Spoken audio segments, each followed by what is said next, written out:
नमस्ते, welcome to our channel. आज हम चाणक्य नीति के 15 अध्याय शुरू करेंगे। तो चलिए बिना देर किए शुरू करते हैं। वे व्यक्ति जिसका हृदय हर प्राणी मात्र के प्रति करुणा से पिघलता है, उसे जरूरत क्या है किसी ज्ञान की, मुक्ति की, सर के ऊपर जटाजुट रखने की और अपने शरीर पर राख मलने की। इस दुनिया में वह खजाना नहीं है जो आपको आपके सदगुरु ने ज्ञान का एक अक्षर दिया उसके कर्ज से मुक्त कर सके। कांटों से और दुष्ट लोगों से बचने के दो उपाय है। पैर में जूते पहनो और उन्हें इतना शर्मिंदा करो कि वो अपना सर उठा ना सके और आपसे दूर रहे। जो मैल कपड़े पहनता है, जिसके दांत साफ नहीं, जो बहुत खाता है, जो कठोर शब्द बोलता है, जो सूर्य उदय के बाद उठता है, उसका कितना भी बड़ा व्यक्तित्व क्यों ना हो, वह लक्ष्मी की कृपा से वंचित रह जाएगा। जब व्यक्ति दौलत खोता है तो उसके मित्र, पत्नी, नौकर, संबंधी उसे छोड़कर चले जाते हैं, और जब वह दौलत वापस हासिल करता है तो ये सब लौट आते हैं। इसीलिए दौलत ही सबसे अच्छा रिश्तेदार है। पाप से कमाया हुआ पैसा 10 साल रह सकता है, 11वें साल में वह लुप्त हो जाता है उसकी छल के साथ। एक महान आदमी जब कोई गलत काम करता है तो उसे कोई कुछ नहीं कहता। एक नीच आदमी जब कोई अच्छा काम भी करता है तो उसका धिक्कार होता है। देखिए, अमृत पीना तो अच्छा है, लेकिन राहु की मौत अमृत पीने से ही हुई थी। विष पीना नुकसानदायी है, लेकिन भगवान शंकर ने जब विष प्राशन किया तो विष उनके गले का अलंकार हो गया।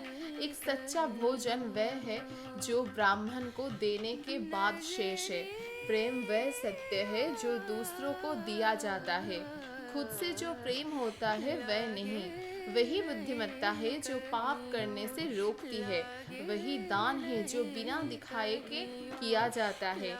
यदि आदमी को परख नहीं है तो वह अनमोल रत्नों को तो पैर की धूल में पड़ा हुआ रखता है और घास को सर पर धारण करता है। ऐसा करने से रत्नों का मूल्य कम नहीं होता और घास के तिनकों की महत्व नहीं बढ़ती।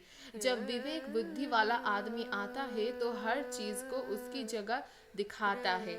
शास्त्रों का ज्ञान अगाध है, वो कलाएं अनंत जो हमें सीखनी चाहिए। हमारे पास समय थोड़ा है, जो सीखने के मौके हैं उसमें अनेक विघ्न आते हैं, इसीलिए वही सीखे जो अत्यंत महत्वपूर्ण है।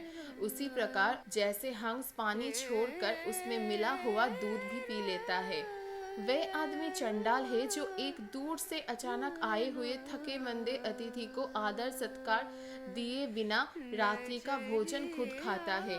एक व्यक्ति को चारों वेद और सभी धर्म शास्त्रों का ज्ञान है, लेकिन उसे यदि अपने आत्मा की अनुभूति नहीं हुई तो वह उसी चम्मच के समान है जिसने अनेक पकवानों को हिलाया लेकिन किसी का स्वाद नहीं चखा।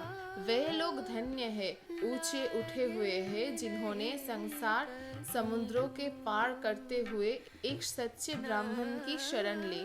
उनकी शरणागति ने नाव का काम किया। वे ऐसे मुसाफिरों की तरह नहीं है जो ऐसे सामान्य जहाज पर सवार है जिसके डूबने का खतरा है। चंद्रमा जो अमृत से लबालब है और जो औषधियों की देवता माना जाता है, जो अमृत के समान अमर और दीदीप्यमान है, उसका क्या परिणाम होता है जब वह सूर्य के घर जाता है, अर्थात दिन में दिखाई देता है। तो क्या एक सामान्य आदमी दूसरे के घर जाकर लघुता को नहीं प्राप्त होगा? ये मधुमक्खी जो कोमल की नाजुक पंखुड़ियों में बैठकर उसके मीठे शहद का पान करती है, वह अब एक सामान्य कुटज के फूल पर अपना तप मारती है, क्योंकि वह ऐसे देश में आ गई है जहाँ कमल है ही नहीं। उसके कुटज के पराग ही अच्छे लगते हैं।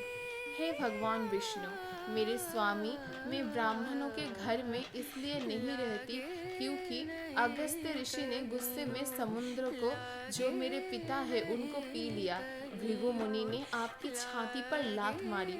ब्राह्मणों को पढ़ने में बहुत आनंद आता है और वे मेरी जो स्पर्धक है उस सरस्वती को हरदम कृपा चाहते हैं। और वे रोज कोमल के फूल को जो मेरा निवास है जलाशय से निकालते हैं और भगवान शिव की पूजा करते हैं। दुनिया में बांधने के ऐसे अनेक तरीके हैं जिससे व्यक्ति को प्रभाव में लाया जा सकता है और नियंत्रित किया जा सकता है। सबसे मजबूत बंधन प्रेम का है। इसका उदाहरण वे मधुमक्खी है जो लकड़ी को छेड़ सकती है लेकिन फूल की पंखुड़ियों को छेड़ना पसंद नहीं करती, चाहे उसकी जान भी क्यों ना चली जाए। चंदन काट जाने पर भी अपनी महक नहीं छोड़ते। हाथी बूढ़ा होने पर भी अपनी लीला नहीं छोड़ता। गन्ना निचोड़ जाने पर भी अपनी मिठास नहीं छोड़ता। उसी प्रकार ऊंचे कुल में पैदा हुआ व्यक्ति अपने उन्नत गुणों को नहीं छोड़ता, भले ही उसे कितनी भी गरीबी में क्यों न बसर करना पड़े। तो ये था चाणक्य नीति का 15 भाग जो यहीं पर खत्म होता है। अगर आपको यह वीडियो पसंद आई है तो हमारे चैनल को सब्सक्राइब, कमेंट, लाइक और शेयर करना ना भूलें। Thank you for watching this video.